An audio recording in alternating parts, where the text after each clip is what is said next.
Güzel,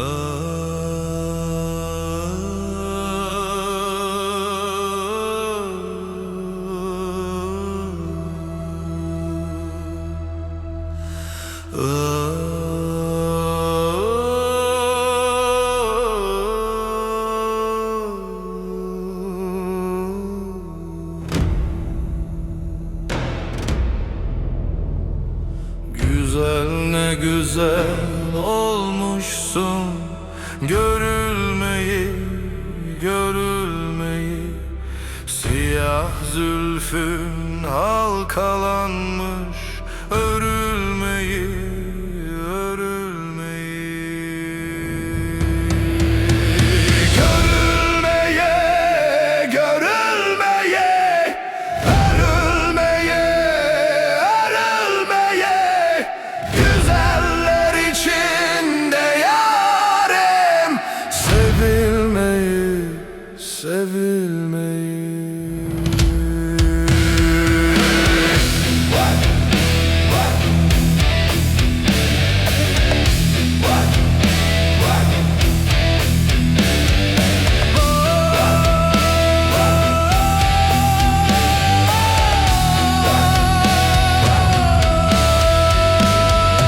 Bahçende gül güllenmiş, şeyda bülbülün dillenmiş. Koynunda memen kirlenmiş, emilmeyi, emilmeyi. Görülmeye, görülmeye, örülmeye, örülmeye. Güzeller içinde yarim, sevilmeyi, sevilmeyi.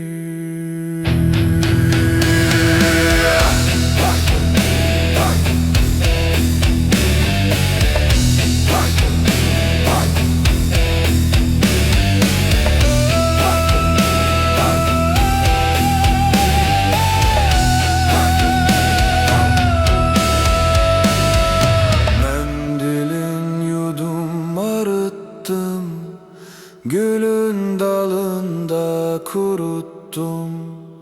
İsmin neydi unuttum, sorulmayı, sorulmayı,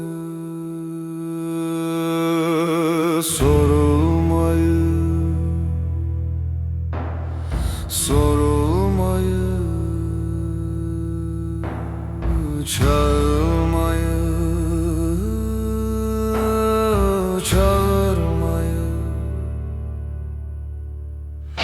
Seyirttim ardından yettim, eğildim yüzünden öptüm.